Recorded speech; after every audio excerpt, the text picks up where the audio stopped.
Ukraine के नक्शे को पुतिन ट्रंप मिलकर हाफ करने जा रहे हैं।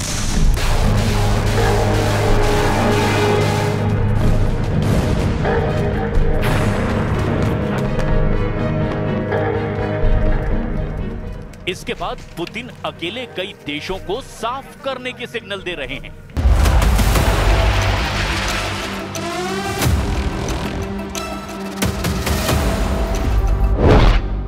यूरोप में पुतिन ब्रिटेन, जर्मनी, फ्रांस और पोलैंड को सबसे बड़ा खतरा मान रहे हैं, क्योंकि इन देशों ने अगले 4 साल तक पुतिन को युद्ध न जीतने देने की गारंटी ले ली है। परमाणु युद्ध भड़काएगा पुतिन ट्रंप का याराना।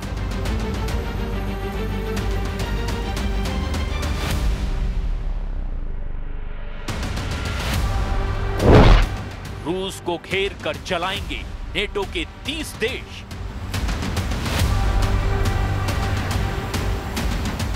एक हफ्ते नहीं 4 साल टल गई पुतिन की जीत। रूस यूक्रेन युद्ध का अंत एटम बम धमाके से कराने की धमकी दी गई है। ये धमकी सीधे पुतिन को दी गई है। एटमी धमकी की आंच ट्रंप तक पहुंची है, क्योंकि दोनों लीडर जिस तरह यूक्रेन से सलूक कर रहे हैं, जिस तरह यूक्रेन का गला घोटा जा रहा है, जिस तरह ज़ेलेंस्की को मजबूर किया जा रहा है, वो यूरोप की महाशक्तियों को बर्दाश्त नहीं हो रहा। रूस अमेरिका के डबल प्रेशर से छटपटा रहे यूक्रेन का साथ देने का ऐलान नेटो के 30 देशों ने अब कर दिया है। यूक्रेन को उसका हक दिलाने के लिए यूरोपीय यूनियन युद्ध में डायरेक्ट एंट्री के सिग्नल दे रहा है। रूस के खिलाफ गुस्से का जबरदस्त उबाल है। जिस देश ने सबसे ज्यादा आक्रामक रुख अपना लिया है वो है जर्मनी। हालांकि ट्रंप की पीस डील जिस पर पुतिन राजी हैं, वो 50 देशों को पच नहीं रही। ट्रंप के शांति प्रस्ताव को नहीं मानेंगे बाल्टिक देश। ट्रंप के शांति प्रस्ताव पर नेटो में 2 फाड़। ट्रंप के शांति प्रस्ताव पर यूरोपियन यूनियन को ऐतराज।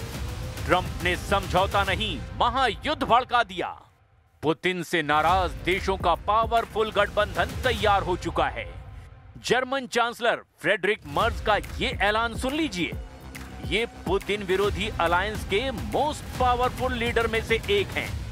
Der Versorgung der Ukraine zu lindern. Kein Wort davon bei dem ersten Beitrag, den wir heute Morgen gehört haben, meine Damen und Herren. Auch das ist ein Zeichen, wie menschlich Sie denken über das Schicksal eines Volkes in unserer unmittelbaren Nachbarschaft, das Sie in diesen Tagen, Wochen und Monaten.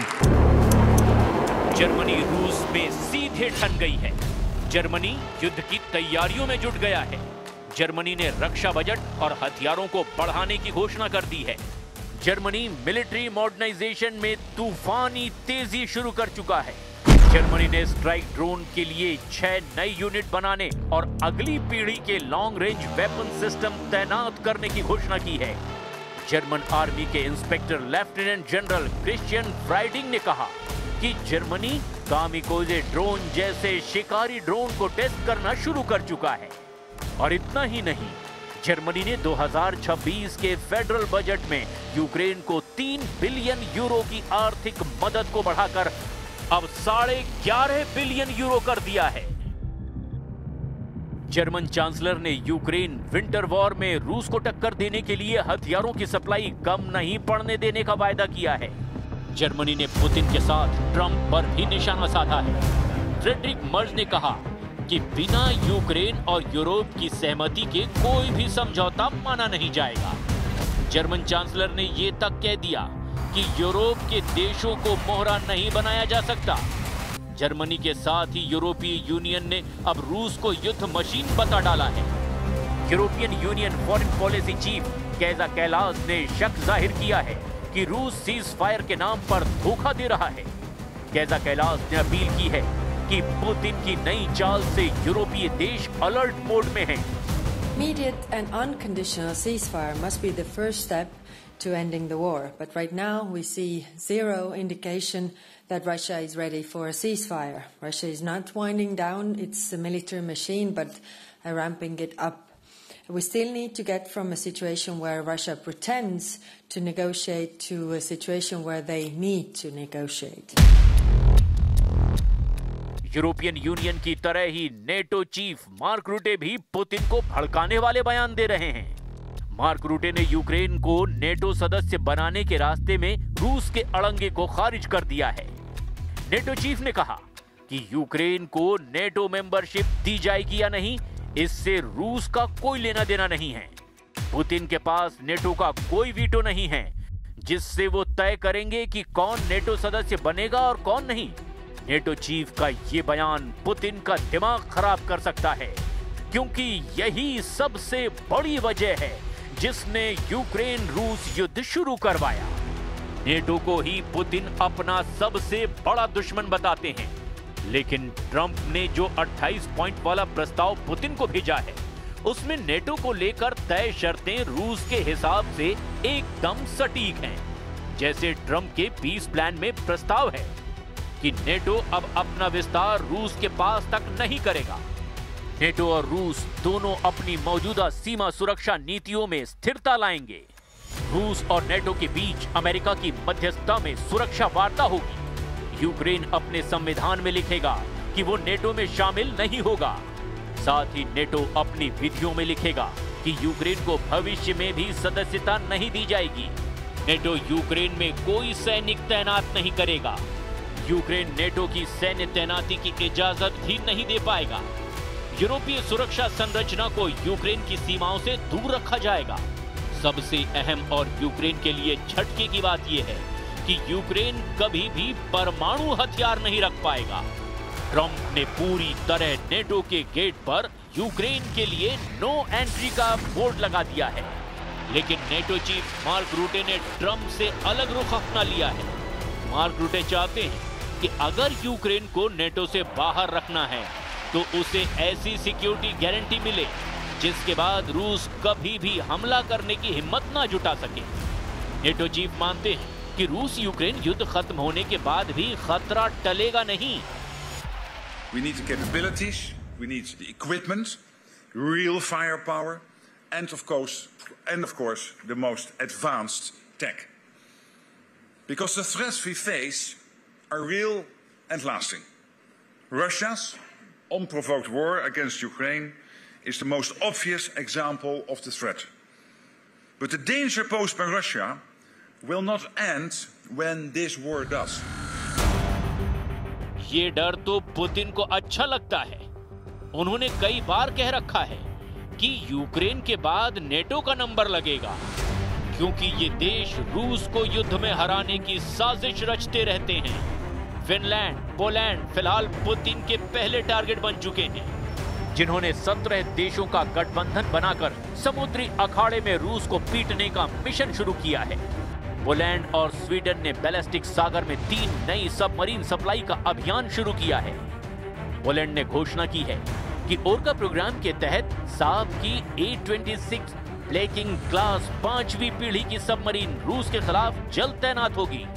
वहीं Finland 17 देशों के एक समुद्री गठबंधन में शामिल हो गया है, जिसे यूक्रेन की नौसेना के विकास में मदद करने का जिम्मा दिया गया है। यूक्रेन नेवी को हथियार, ट्रेनिंग और युद्धपोत की कोई कमी ना हो, इसका बंदोबस्त बाल्टिक देशों ने कर लिया है। उधर रूस दुश्मनों की वॉर प्लानिंग के बाद एक्शन में आ गया है। द न्यूयॉर्क टाइम्स के मुताबिक 2 पश्चिमी अधिकारियों को डेनियल ड्रिस्कॉल ने एक चेतावनी दी है, जिसमें ड्रिस्कॉल ने खुलासा किया है कि रूस ने मिसाइल प्रोडक्शन तेजी से बढ़ाया है। रूस साल में लगभग 2900 क्रूज और बैलिस्टिक मिसाइलें असेंबल कर रहा है। इसमें स्कंदर, किंजर और कैलिबर सिस्टम शामिल हैं, जिससे रूस की फायर पावर डबल हो गई है। और इतना ही नहीं, पुतिन ने किर्गिस्तान की राजधानी बिश्केक में भी अपने गुट के लीडरों का जमावड़ा लगाकर नेटो और यूरोपीय देशों की धुकधुकी बढ़ा दी है। पुतिन के बुलावे पर कलेक्टिव सिक्योरिटी ट्रीटी ऑर्गेनाइजेशन के सदस्य देशों के लीडर बिश्केक में जुटे हैं। व्लादिमीर पुतिन के साथ बैठक में बेलारूस के प्रेसिडेंट अलेक्जेंडर लुकाशेंको, कजाकिस्तान के president Kassym Jomart Tokayev, Tajik president Emomali Rahmon का किर्गिज प्रेसिडेंट सादिर जापारोव पहुंचे। पुतिन ने कलेक्टिव सिक्योरिटी ट्रीटी ऑर्गेनाइजेशन की मीटिंग में सभी देशों को कमांड और कंट्रोल को बेहतर बनाने का सुझाव दिया है। Основные усилия сосредоточим на повышении боеспособности национальных контингентов и совершенствовании управления коллективными силами. Предлагаем запустить масштабную программу оснащения коллективных сил современными образцами российских вооружений. रूस के दुश्मनों ने अगर युद्ध की तैयारी की है तो पुतिन भी किसी से पीछे नहीं है, क्योंकि उनके पास अब युद्ध की वाजिब वजह है। सबसे बड़ी बात यह है कि सुपर पावर अमेरिका अब पुतिन का सिरदर्द नहीं, प्रेसिडेंट ट्रंप वही कर रहे हैं जो पुतिन चाहते हैं।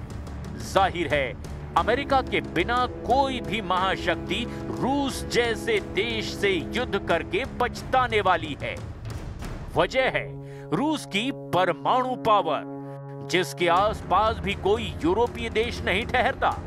पुतिन के पास इतने एटम बम हैं जिसका धमाका हुआ तो पूरा यूरोप महाद्वीप मिट्टी में मिल सकता है।